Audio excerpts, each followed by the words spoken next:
Shalom everyone, welcome to Big O's Beit Emmanuel Global Outreach Synagogue challah bread making. Today's challah will consist of roughly 8 pounds of flour, 5 eggs, 2.5 cups of milk, 4 cups of water, 1.5 tablespoon of salt, 3 sticks of salted cream butter, and 3 cups of sugar. I think I remember everything. So my first step is to crack the 5 eggs into the challah bread bowl and add the 3 cups of sugar to the eggs and just whisk it a bit.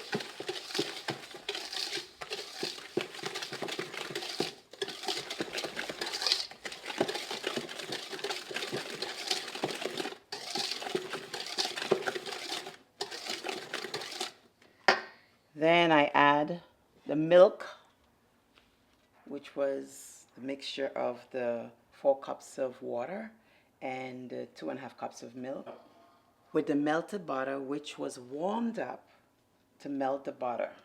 Not too hot, the mixture has to be warm.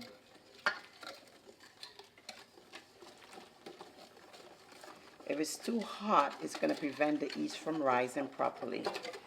So it has to be warm, it has to be just right. Then I whisk it around a bit, make sure the sugar is dissolved in the liquid. So you melt how many sticks of butter? 3 sticks of butter. Into the milk? Yes. With Melted my in salt. Okay. How many? I'm going to add the yeast. How many salt? 1.5 tablespoons of salt.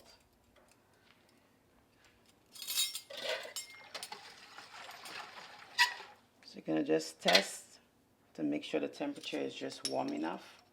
I'm going to add 7 teaspoons of yeast.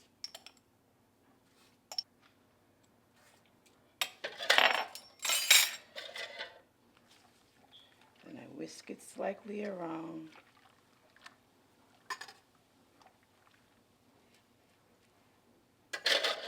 And just let it begin to activate itself. Okay, now I'm going to add the 5 pounds of flour. For those who may not want their hands sticky, they can use a spoon. I use a spoon because it gives you a softer texture to the dough.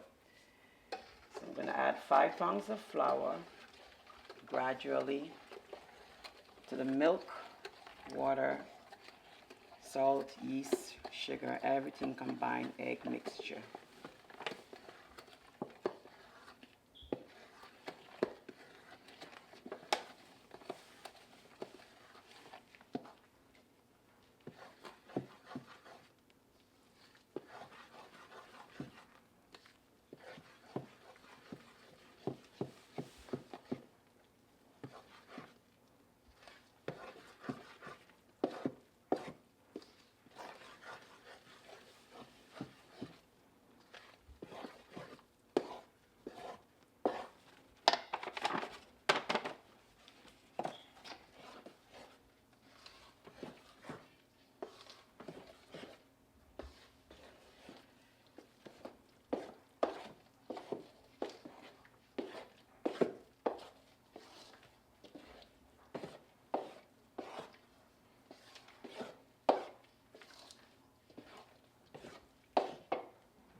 Add the remaining 3 pounds of flour.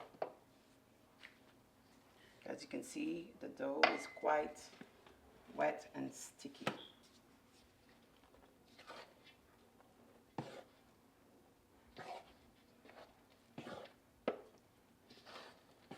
And mix in as you add the flour gradually.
So you're using a spoon as though you're kneading it with your own hands and gradually bringing the dough into the middle to mix it.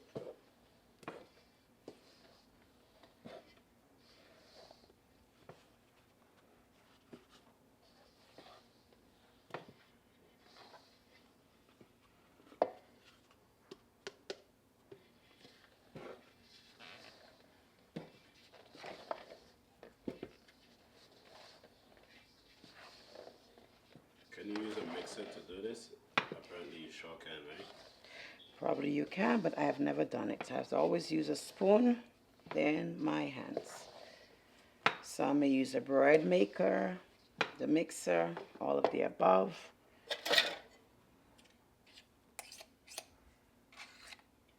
But I use the spoon. And for making all types of dough, I realized using the spoon gives me a nicer, softer dough. Which everyone wonders, like, wow, how did you get your dough like that? Now you know, the spoon.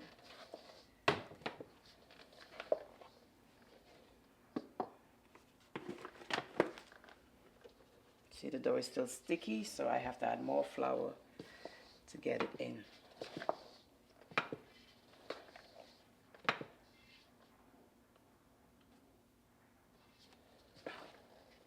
So now I've kneaded the dough until it's actually a ball.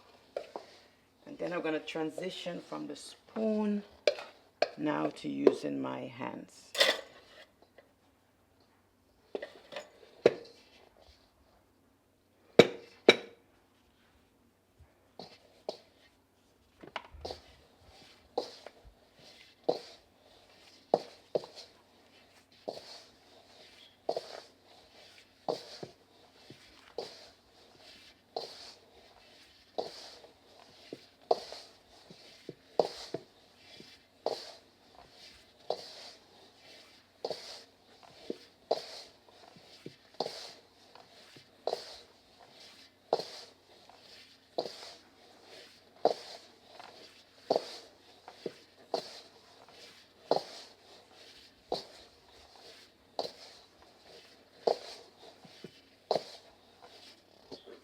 You still add some more flour because underneath it's just a bit sticky. Add some more to the top. Add some more on the bottom. And mix again. As I'm kneading in the dough, I'm rotating the bowl slightly. So I'm going around in a circular motion.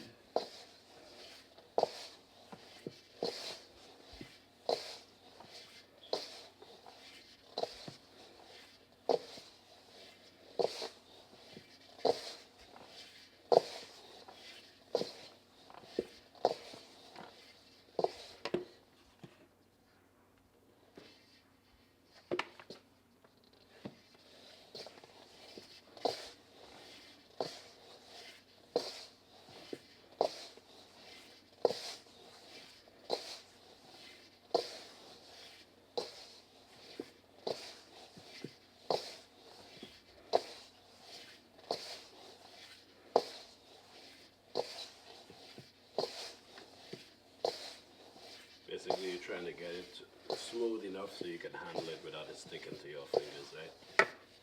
Yep, exactly. You want a soft dough, not a sticky dough. When you press it, it punches back. Soft, but not too sticky. And to prevent the stickiness, you gotta add flour. And you keep adding the flour gradually Bit by bit. to smooth it out and get it to its right consistency.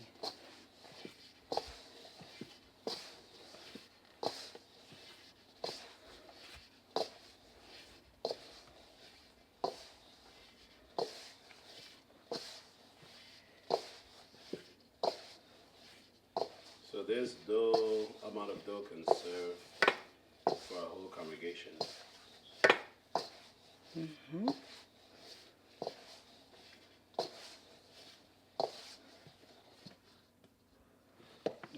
bit more flour again. See And if- do one last kneading. And after I do that kneading, I let it rest for at least 5 to 10 minutes. Then resume again.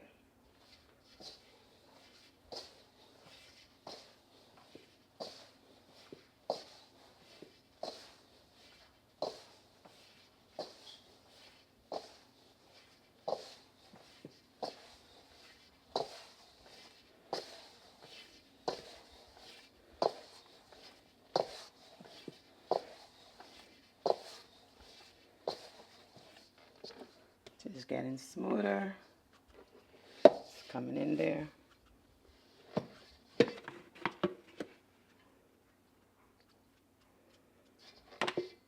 So I think I want to give it one last knead, and then I'll put it to rest.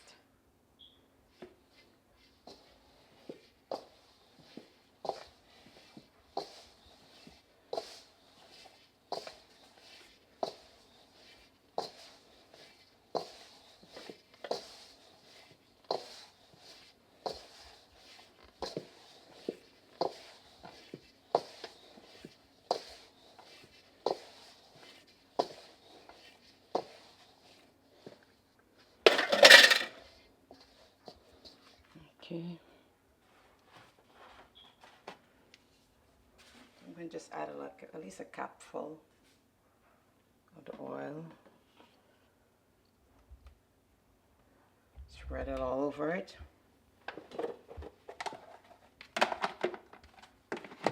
And then let the dough rest for at least 5 to 10 minutes. I'll cover it over with a cloth.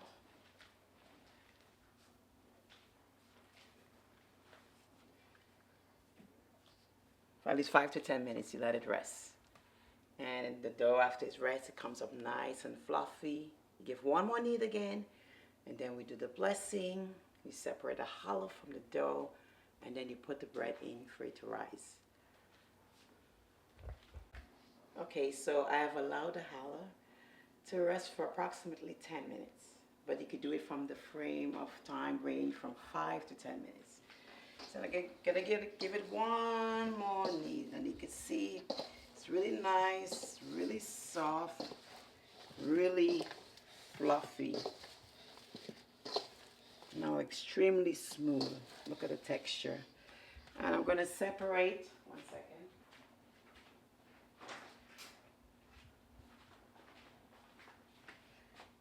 I'm gonna separate a piece of the challah.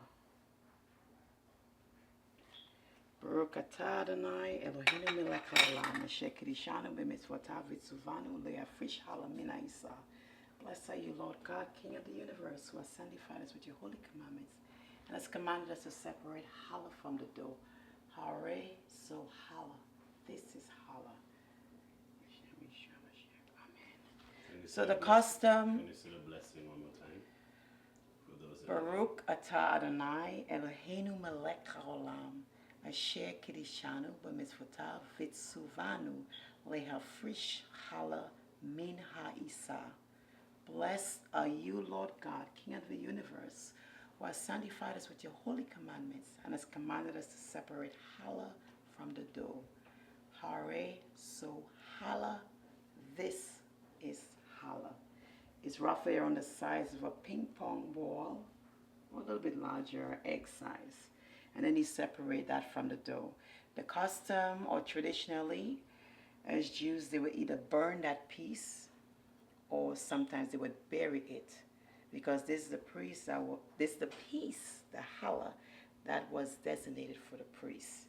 And seeing that there's no more a temple, the piece that was designated for the priest is either burnt or buried, as some do customarily. So now I'm going to wet my cloth, and then after I wet it, I cover the dough and I put it in the oven to rise. In the oven, it's warm. It keeps the dough warm so it rises faster. And to me, it helps with the texture also and the quality of the dough it produces when you're ready to knead out the challah to get the bread.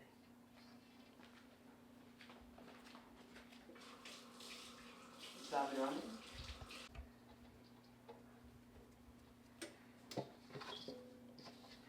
So after I mix in the challah, I give it the last knead after separating the challah from the dough. And now you can see the texture, the smoothness, the quality of the dough.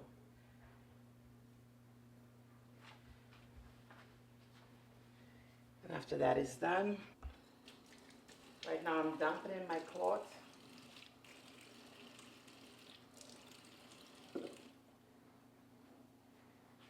It's fully dampened. And I put this over the dough. This will enhance the heat and allow it to rise nicely. So after the cloth is dampened, I'm going to put the dough in the oven to rise. Sometimes I preheat the oven, at least when it gets roughly 150 degrees of temperature, I turn it off. So the oven is warm. With a dampened cloth, it keeps it even warmer. The dough rises faster and you get the maximum quality and the benefits of the aid of the oven as well as a dampened cloth. It boosts and aids the dough in rising quickly. Okay, one helpful tip if you're in a cold climate to aid the rising of the challah. You can preheat your temperature of the oven to 150 degrees and then turn it off. Make sure the oven is not too hot. You can put your hand in and feel the heat. That's a good temperature. Then you put your challah bread in as well as the dampened cloth over the dough, and that aids in the rising. You can do that. I still do it in the warm climate because I've gotten so used to doing that. But you don't necessarily have to. But in the cold climate, definitely it really aids and makes a difference in the rising of your challah. Now the challah will rest or be allowed to rise in the oven, so approximately 2 to 3 hours. You can check on the dough between 2 to 3 hours. Some punch it after an hour and allow it to rise again for another additional 2 hours. It's up to you. Punching it allows the excessive gas to come out. So after an hour, you can punch the dough and allow it to rise for an additional 2 more hours, and then you begin the braiding process of your challah bread. Okay. So approximately after almost 3 hours, this is what the challah bread dough looks like. So I'll begin the process of separating them into how many braids, whether 3 braids, 4 braids, 6 braids, but I'll be doing a 4-strand braids. So 2 sets of 4-strand braids as I go. Okay, so we're going to begin cutting sections to make a 4-strand challah.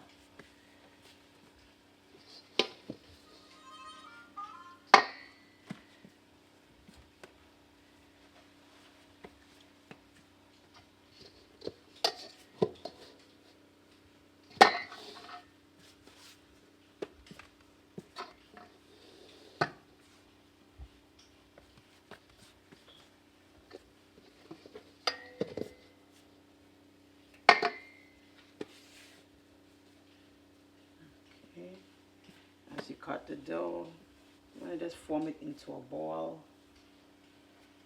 and then give it a little flour.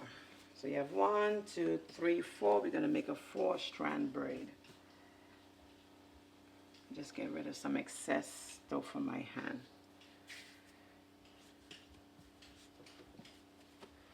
Then I'm going to roll. Make sure your countertop or surface is floured. Not too much, but just a little bit of flour to prevent sticking. Start from the middle and with a back and forth motion. Drop the dough so you can come taper down to the ends.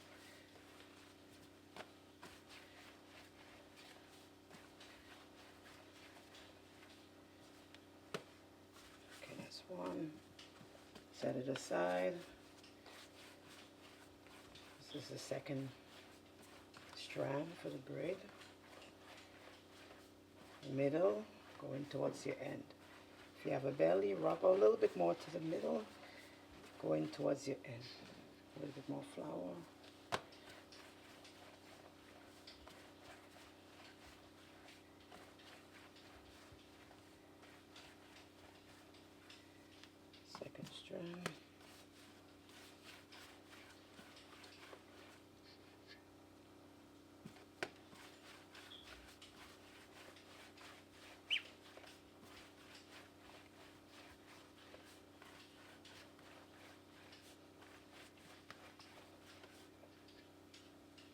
flour again.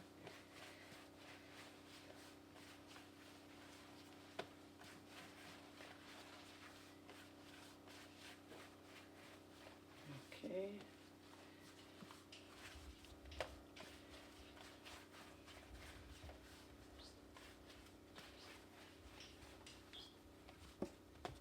Now for the last strand.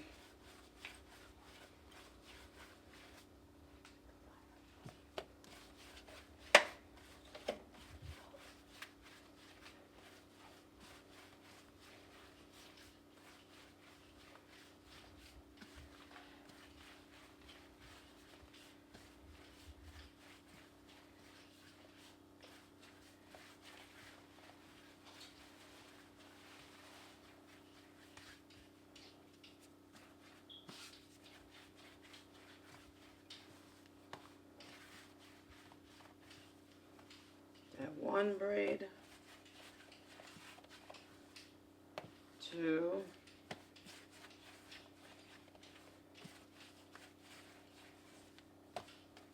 three, and your fourth strand.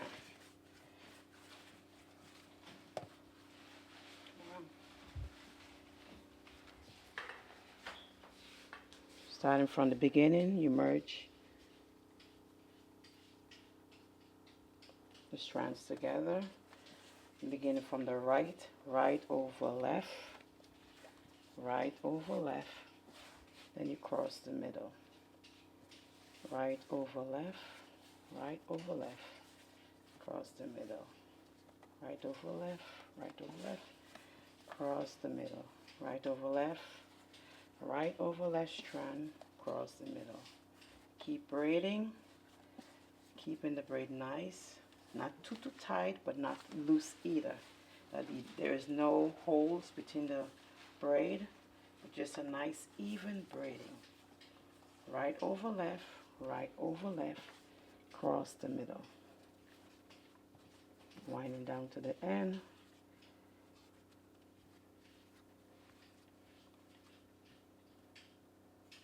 And you can tuck in the excess flour. Go back to your beginning. I normally like to unbraid it. Right over left. Then I take the left over this piece braid here.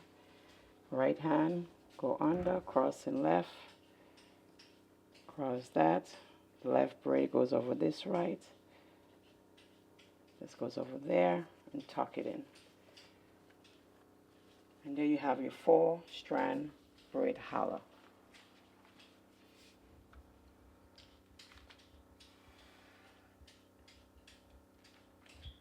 I place the challah bread on a baking sheet with parchment paper to prevent burning at the bottom.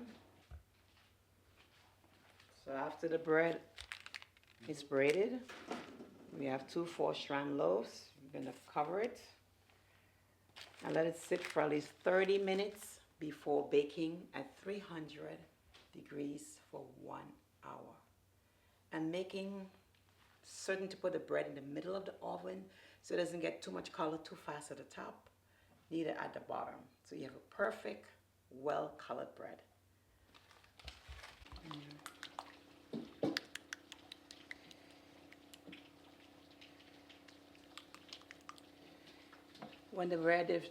When it's time for the bread to be baked, you can beat a whole egg.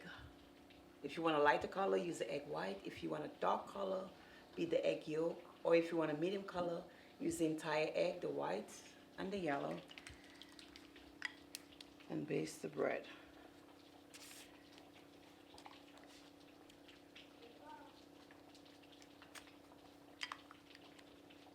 This is a really huge loaf. And to see why I have 8 pounds of flour. Because I have 2 sets of 4-strand challah bread.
I'm going to baste the other set, and then afterwards I'm going to put it into bake for 1 hour at 300 degrees. If you have 2 sets of bread, you rotate the bread half an hour on each top and bottom of the rack. If you have 1 bread, you leave it in the middle of the rack and bake for 1 hour at 300 degrees. And this gives you a perfect challah. Thank you. After the bread came out to the oven, I just mixed a little sugar with a little water. And that's the finishing touch, as a little glaze to the bread. And there you go. Challah bread.